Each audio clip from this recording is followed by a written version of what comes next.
Yes, let me tell you, poverty can cause depression. Poverty is a very big stigma in an African community, in the African environment. This is how poverty can cause depression. Imagine a situation. Let me take a young adult for an example. With the high unemployment rate in Africa, you graduated from school, spent how many years? Spent about almost 20 something years, close to 30 years, studying about things, learning about things, graduate from school. After graduation, you're expecting to get a good job. Unfortunately, you search for a job, going from one office to the other. At the end of the day, you have no job. You have to get a job, you have to move out from your parents' house, you have to become a man or an individual. You have to be independent. These are expectations from the society. But the society expects you to be independent. The society expects you to get married at a certain age, and you are yet to marry. Of course, if you don't have money, how are you going to start up a family? These are challenges that have been faced by individuals in our community. There is no money, there is no marriage, there is no future. The person's life seems or feels like he's in a little mess. You can imagine as a mother, as a parent, you wake up in the morning, you find out that your graduate, your son you have spent so much money training in school, seem like they don't have any hope. In the morning while his or her peers are waking up, getting ready to go to work, starting up their day busy, you see your son or your daughter is still in bed sleeping. Eventually, when you try to wake him or her up, you see your son or daughter waking up so tired, looking so sluggish, looking so heavy, looking as if they are ready to go back to bed. You wonder, you start thinking as a parent, and you'll be imagining in your mind, when I was the age of this, my son or daughter, I was in multiple business. I used to run from one office to the other, one business to the other. When I come back from the office or from the market or from your business, you end up in the farm. You find yourself super busy. You expect your son or daughter to be functioning or operating in the same frequency and mode. Unfortunately, you find that out. That is not what you're saying. That can be really frustrating.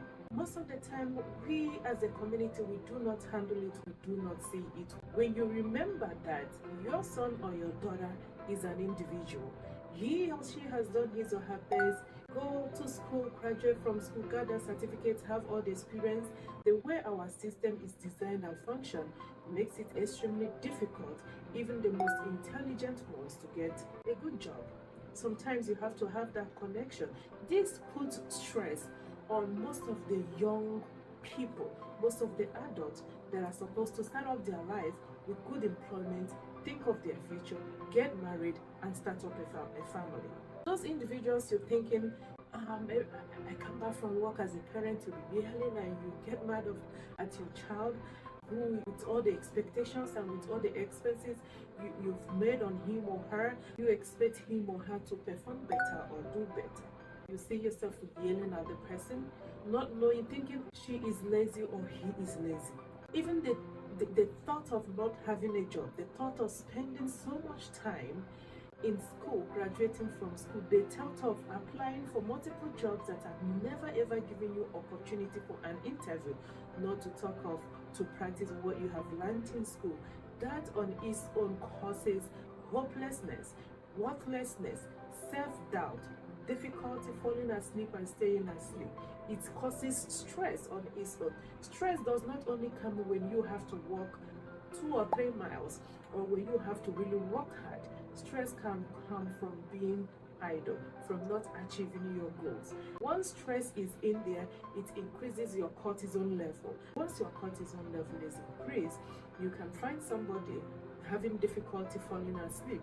You can find somebody sleeping round the clock, sleeping excessively.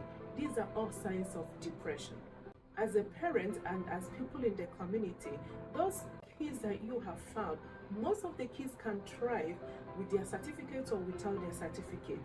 Most of them can even put their certificates aside and look for a different route in their life, look for a different job. All of us do not have the same adaptability. Some individuals can adapt to any situations. Some individual systems are not wired to adapt in varieties of situation. That is where the cortisone production level control, that is where it sets in. Some people's cortisone can adapt, they can manipulate, they can figure out something to make the situation suit them, while some individuals are not able to do that. As people, let's stop the stigma. Poverty, they say poverty is a disease. Poverty is not meant for anyone. In the Bible, the scripture says that we, the ones that we have, people that have, should help the needy. They help the poverty people, help the needy, help people that the society have tagged poor.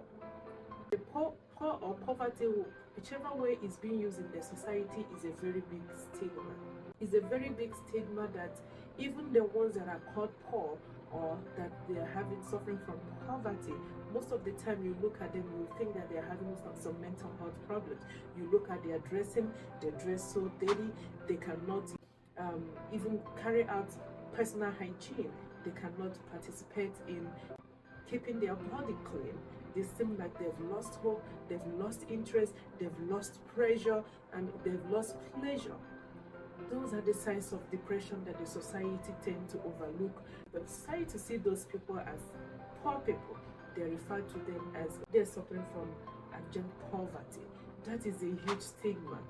If you are able to share what you have with people who the society has labeled poor. These are the people, most of them are very, very smart. Most of them are very, very intelligent. Most of them know what to do. Opportunity has not presented itself for them to explore, for them to show the society what they know.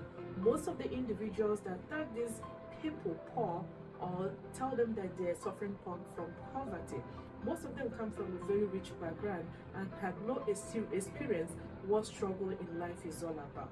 Let's be mindful of the people around us, of our neighbors, especially if you see your neighbor, a young person, a family man, withdrawn, looking dirty, looking tacky, can't even make a good point in the society.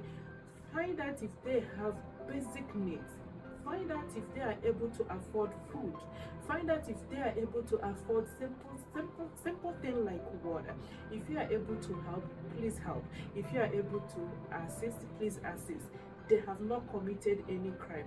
Most of them do not have the opportunity that most of us have to live a better life. Let's stop the stigmatization of poverty, because poverty, it affects an individual's mental health. Poverty brings stress to an individual's life, which in turn affects the individual's nervous system. Let's put hands together and stop the stigmatization. There is nothing like a poor person. Everybody is individually beautified and blessed by God. We all have our talent, just because that the way our society functions and the way our society has been designed makes it extremely difficult for some individuals to practice or showcase their talent to earn a living. If you have any questions, let me know. Let me know what you think about poverty. Do you believe that poverty is a crime? Do you believe that poverty is a disease? Do you believe, or do you think that there is something else or something different we can do to make life better for people around us in our community? Let me know what you think about ending stigmatization for poverty. Ending stigmatization place individuals labeled poor. Let's end the stigmatization on the labeling of poverty in the community.